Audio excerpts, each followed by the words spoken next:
selama 30 menit ke depan, tentunya dengan berita-berita teraktual dan terhangat. Bersama saya Oki Satriono, Studio Probolinggo TV.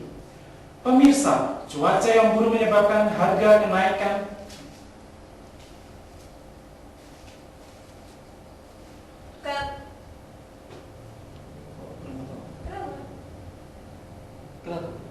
berhenti tadi. Diulang mas. Diulang.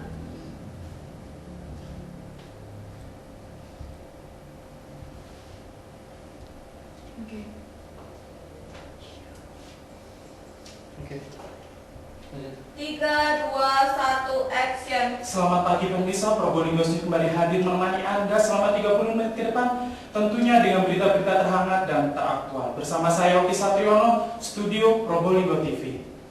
Pemirsa, cuaca yang buruk menyebabkan kenaikan harga beberapa komoditi kebutuhan pokok, salah satunya cabai, yang kini harganya meroket tinggi 3 kali lipat. Masyarakat Indonesia harus lebih mengantisipasi kondisi keuangan internal hingga beberapa pekan ke depan. Sebab sejumlah harga komoditas pokok diprediksi terus naik pada awal tahun ini. Stok kebutuhan pokok di sejumlah daerah juga terus berkurang karena buruknya cuaca di tanah air. Salah satunya harga komoditas yang naik cukup signifikan adalah harga cabai. Bahkan harga cabai terus melambung sejak akhir tahun lalu. Suplai cabai untuk konsumsi lokal terus menurun. Berdasarkan laporan pemantauan harga kebutuhan pokok oleh Kementerian Perdagangan, cabai termasuk komoditas yang mengalami kenaikan harga dengan perubahan tertinggi, yakni sekitar 1,85% tiap harinya. Menteri Perdagangan Maria Elka Pangestu mengatakan kenaikan harga gila-gilaan tersebut merupakan bagian dari tren tahunan. Selain itu, komoditas cabai memang tidak tahan lama. Pihaknya akan menjamin distribusi cabai sehingga tidak ada gangguan sampai di tangan konsumen. Faris Abdillah, Probolinggo TV melaporkan. Oke. Mas.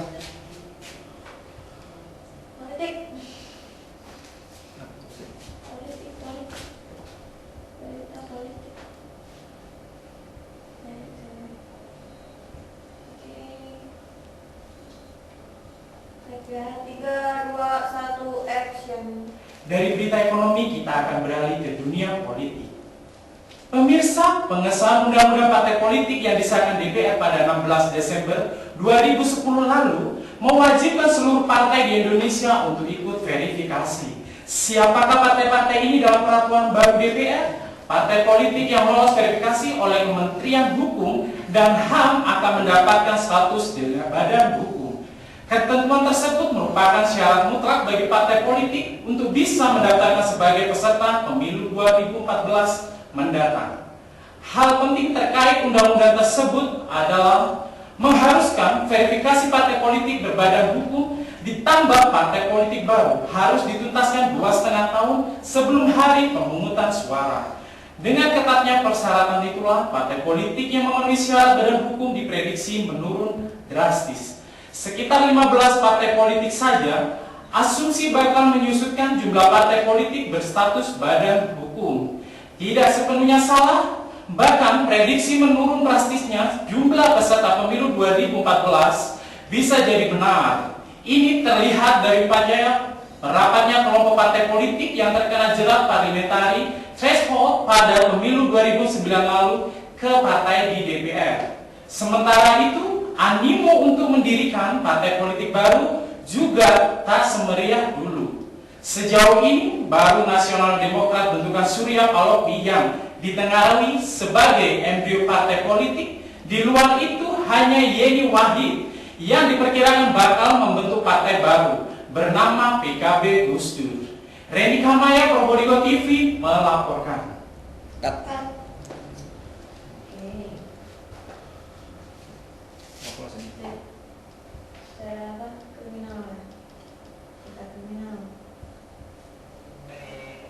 Oke. 3, 2, 1, action. Dari berita ekonomi kita akan beralih ke dunia politik. Pemirsa, bagi Anda yang memiliki kartu kredit serta anjungan tunai mandiri perlu lebih waspada. lantaran pembobolan kartu kredit dan anjungan tunai mandiri kembali terjadi. Pembobolan kartu kredit dan anjungan tunai mandiri mulai merambah Ngawi. Polisi berhasil meringkus Ridwan Biantoro. Pasalnya pria tersebut tertangkap basah mengoboh sejumlah tas milik pejabat Pemkab yang tengah asik bermain di tenis lapangan tenis alun-alun Merdeka. Berdasarkan informasi yang dihimpun, pelaku ditangkap sekitar pukul 10 dari tangan warga desa Tawangrejo Kartoharjo, Kota Madiun. Itu petugas kepolisian menyita puluhan kartu kredit dan ATM yang isinya sudah dikuras habis oleh pelaku. Modus yang di dalamnya terbilang cukup rapi. Ridwan berpura-pura ikut bermain tenis dengan para konglomerat dan sejumlah pejabat Pemkab Ngawi. Untuk mempermulus aksinya, pelaku tak langsung menggasak barang-barang berharga milik targetnya, melainkan mengibarkan diri dengan calon korbannya. Agar tidak dicurigai, pelaku hanya mengambil kartu kredit dan ATM. Cara menguras kartu kredit tersebut dengan membelanjakan barang-barang tertentu. Untuk mengelabui kasir, pelaku cukup menyodorkan KTP palsu yang namanya persis terlampir di kartu. Agus Susanto, Probolinggo TV melaporkan. Oke.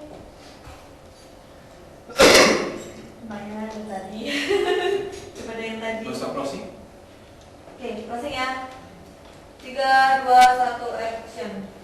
Demikian pemirsa Probolinggo News pagi ini. Jangan lupa selalu saksikan Probolinggo News setiap hari pukul 10 hanya di Probolinggo TV. TV ini ada Probolinggo Raya. Saya Yogi Satriono beserta kru yang bertugas mengucapkan terima kasih atas perhatian Anda. Selamat pagi dan selamat beraktivitas.